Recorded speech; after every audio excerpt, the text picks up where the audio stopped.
Dizem que hospitais são lugares de cura. Mas, às vezes, são onde a verdade espera em silêncio por você. Na noite em que meu marido foi internado após o acidente, eu acreditei que estava entrando em um lugar de esperança. Máquinas murmurando suavemente. Paredes brancas. O cheiro de antisséptico. Eu dizia a mim mesma que aquilo era apenas mais uma prova que a vida havia nos imposto. Que Ricardo se recuperaria. Que iríamos para casa juntos. Que tudo voltaria ao normal. Eu estava errada. Porque, poucas horas depois, no silêncio entre os bips do monitor cardíaco, uma senhora idosa na cama ao lado inclinou-se em minha direção e sussurrou palavras que ainda ecoam nos meus ossos. Fique longe dele. Não foi um grito. Não foi dramático. Foi apenas um aviso. Calmo. Seguro. Aterrador. Por um momento, eu sequer consegui respirar. Olhei para ela, esperando que risse, que dissesse que era um engano. Mas ela não riu. Seus olhos carregavam algo pesado, algo vivido, algo conquistado através da dor. Aquele sussurro foi o começo do fim da vida que eu achava conhecer. Se você já confiou em alguém por décadas. Se você já acreditou que o amor era suficiente. Então escute com atenção. Porque esta história pode parecer desconfortavelmente familiar. Antes de continuarmos, quero dizer algo em silêncio, de um coração para outro. Se você é alguém que acredita que a vida ainda nos ensina lições, não importa a idade, espero que esta história lhe faça companhia esta noite. E, se sentir que ela merece um lugar entre histórias que devem ser lembradas, você é bem-vindo a ficar comigo, aqui. Meu nome é Patrícia Nogueira. Tenho 43 anos. E esta é a história de como um quarto de hospital revelou a traição mais profunda da minha vida. Ricardo Almeida e eu fomos casados por 17 anos. Anos não perfeitos. Anos reais. Com discussões sobre dinheiro, silêncios à mesa do jantar, pequenas reconciliações que significavam mais do que grandes pedidos de desculpa. Ele trabalhava longas horas. Eu acreditava que aquilo era amor expresso em responsabilidade. Eu o defendia quando amigos insinuavam que ele parecia distante. Eu dizia a mim mesma, é assim que o casamento fica quando a juventude passa. O acidente aconteceu numa terça-feira chuvosa à noite. Uma ligação de um estranho. Uma frase quebrada. Houve um acidente. Lembro-me de segurar o telefone como se apertá-lo com mais força pudesse desfazer o que eu estava ouvindo. No hospital, o Dr. Gilberto Macedo explicou os ferimentos de Ricardo com uma voz firme. Graves, mas estáveis. Nenhum perigo imediato. O alívio me invadiu como uma maré fraca. Agradeci a Deus. Agradeci ao médico. Agradeci até ao destino. Isso foi antes de eu notar a mulher na cama ao lado. Seu nome, eu descobriria depois, era Ivone Peixoto. 76 anos. Corpo frágil. Olhos atentos. Olhos de quem já viu promessas se quebrarem e pessoas se revelarem quando achavam que ninguém estava olhando. Ela me observava em silêncio enquanto eu ajeitava o cobertor de Ricardo. Enquanto beijava sua testa. Enquanto sussurrava que tudo ficaria bem. Então, quando a enfermeira se afastou e o quarto voltou a ficar em silêncio, Ivone virou a cabeça em minha direção e disse aquelas palavras. Fique longe dele. Eu ri, nervosa. Ele é meu marido, respondi. Ivone não sorriu. Apenas disse, é por isso que estou te avisando. E naquele momento, de pé entre máquinas apitando e perguntas sem resposta, senti algo mudar dentro de mim, algo frio, algo atento. Porque avisos assim não surgem do nada. E eu sabia, bem no fundo, que qualquer coisa que Yvonne tivesse visto, qualquer coisa que ela soubesse, estava prestes a mudar tudo. Eu gostaria de poder dizer que ignorei as palavras de Yvonne Peixoto e segui com a minha vida. Mas quando você chega a uma certa idade, aprende algo importante. Avisos só nos abalam quando tocam uma verdade que não queríamos enxergar. Naquela noite, eu não consegui dormir. Ricardo permanecia inconsciente, o peito subindo e descendo sob a luz fraca do hospital. A cada poucos minutos, as máquinas me lembravam que ele estava vivo. E, ainda assim, a voz de Yvonne ecoava mais alto do que qualquer monitor. Fique longe dele.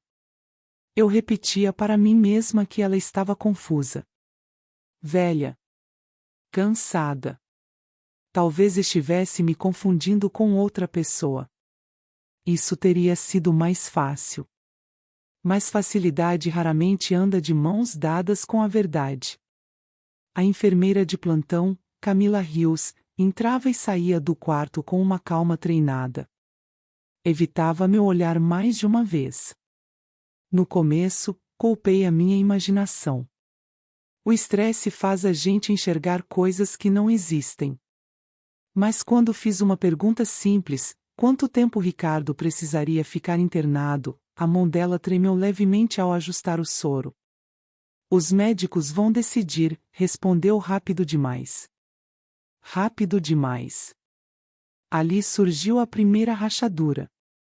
Mais tarde, quando Camila achou que eu não estava ouvindo, escutei ela sussurrar o nome de Ricardo para outra enfermeira no corredor. Não de forma profissional. Nem casual. Havia algo diferente no tom. Familiaridade. Se você está ouvindo isso e já sentiu aquele desconforto silencioso no peito, aquele que você não sabe explicar, então sabe exatamente o que senti naquele momento. É a sensação que faz você pausar um vídeo, encarar a parede e pensar: tem algo errado aqui. Se esse sentimento ressoa em você, pode tocar no botão de curtir com cuidado. Não por mim, mas pela verdade, onde quer que ela leve. Na manhã seguinte, Yvonne me chamou para mais perto com um pequeno gesto da mão. A voz estava fraca, mas a mente, afiada. Você o ama, disse ela, sem perguntar. Sim, respondi. Porque aquela era a única verdade da qual eu tinha certeza. Ela fechou os olhos por um instante. O amor nos deixa cegas. Especialmente mulheres como nós. Damos anos. Damos silêncio. Perdoamos coisas que ninguém deveria perdoar. Minha garganta se apertou. Não respondi. Estou neste hospital há 3 semanas, continuou Yvonne. Tempo suficiente para notar padrões. Tempo suficiente para reconhecer um homem que não pertence apenas a uma mulher. Eu quis ir embora. Eu devia ter ido. Mas meus pés não se moveram. Ela me contou que já tinha visto Ricardo antes. Não como paciente. Como visitante. Meses atrás. Visitando outra mulher. Uma mulher que chorava em silêncio. Uma mulher que segurava a mão dele do jeito que eu costumava segurar. Meu coração começou a bater tão forte que tive medo de que as máquinas captassem o som dele em vez do dele. Você está enganada, eu disse, embora minha voz não acreditasse nisso. Yvonne me olhou com pena. O nome dela era Sônia Ribeiro. Aquele nome caiu como uma pedra. Porque eu o conhecia. Sônia Ribeiro não era uma estranha. Era um nome que Ricardo havia mencionado uma vez, casualmente, anos atrás.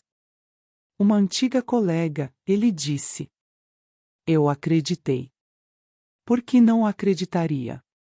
Afinal, a confiança é construída devagar e destruída em segundos. Quando o Dr. Gilberto Macedo chegou para a visita médica, observei cada gesto. Ele falava com gentileza, mas evitava detalhes. Quando perguntei sobre visitas antes do acidente, ele mudou de assunto. Médicos são treinados para proteger pacientes. Às vezes, também protegem segredos. Mais tarde naquela tarde, Rosângela Lima, prima de Ricardo, me ligou. A voz estava tensa. Fez perguntas que pareciam ensaiadas. Você está ficando no hospital, certo? Não vai deixá-lo sozinho? Naquele momento, eu soube. Avisos demais. Silêncios demais. Gente demais me observando, em vez de observar ele.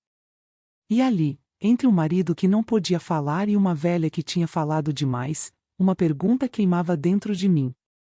Do que exatamente todos eles tinham tanto medo que eu descobrisse a seguir? Não confrontei ninguém naquela noite. Quando se vive tempo suficiente, aprende-se que a verdade se revela mais rápido quando as pessoas acreditam que você ainda está cega. Na manhã seguinte, Ricardo finalmente abriu os olhos. Fraco. Confuso. Quando me viu, o alívio cruzou seu rosto, seguido por outra coisa. Medo. Só por um segundo. Mas foi o suficiente. Patrícia, ele sussurrou. Você parece cansada. Sorri. Aquele tipo de sorriso que as mulheres aprendem a aperfeiçoar quando o coração está se partindo em silêncio. Não dormi, respondi. Hospitais me fazem pensar demais. Os dedos dele se apertaram em torno dos meus. Você falou com a Ivone, não falou? Ali estava. Não era uma pergunta. Era uma confirmação. Retirei minha mão com cuidado. Quem é Sônia Ribeiro? Perguntei calmamente. O silêncio tomou o quarto. Até as máquinas pareciam ter parado. Ricardo virou o rosto em direção à janela. Ela não importa, disse. Essa resposta me disse tudo. Mais tarde naquele dia, pedi a Camila Rios, educadamente, que verificasse o registro de visitas de Ricardo nos meses anteriores. Ela hesitou, depois assentiu. Talvez a culpa pese mais do que a lealdade. O nome estava lá. Visitas repetidas. Longas. Sônia Ribeiro. Quando finalmente a encontrei, não foi dramático. Não houve gritos. Nem lágrimas. Apenas duas mulheres sentadas frente a frente na cafeteria do hospital, segurando xícaras de café já frias. Ela me contou a verdade. Anos de mentiras. Promessas que Ricardo nunca teve a intenção de cumprir. Uma vida dividida com cuidado em duas, acreditando que nenhum dos lados jamais se encontraria. Eu não sabia de você no começo, disse Sônia. Quando descobri, fiquei mesmo assim. Isso doeu mais do que eu esperava. Naquela noite, voltei ao lado da cama de Ivone Peixoto. A respiração dela estava fraca agora. Segurei sua mão e agradeci. Ela sorriu de leve. Mulheres como nós, sussurrou, merecem saber quando é hora de ir embora. Ivone faleceu na manhã seguinte. Ricardo sobreviveu ao acidente. Mas outra coisa não. Contei a ele que sabia de tudo. Pedi a Rosângela Lima que parasse de ligar. Agradeci ao Dr. Gilberto Macedo por salvar um homem, mas o lembrei de que salvar um casamento nunca foi responsabilidade dele. Eu não gritei. Não implorei. Não perguntei por quê. Aos 43 anos, percebi algo poderoso: o encerramento nem sempre vem com explicações. Às vezes, vem com clareza. Entrei com o pedido de separação 3 semanas depois. Hoje, quando penso naquele quarto de hospital, não me lembro primeiro do medo. Lembro do aviso. Da coragem de ouvir. Da força de partir, não com raiva, mas com autorrespeito. Se você ouviu essa história e pensou, o que eu teria feito? Conte pra mim.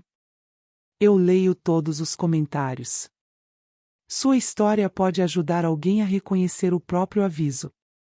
E se essa história ficou com você mais tempo do que esperava, um like silencioso me mostra que não estou sozinha em acreditar que nunca é tarde demais para escolher a si mesma. Obrigada por ouvir. E se quiser continuar ouvindo histórias feitas para corações maduros e verdades honestas, você é bem-vinda a se inscrever e ficar um pouco mais.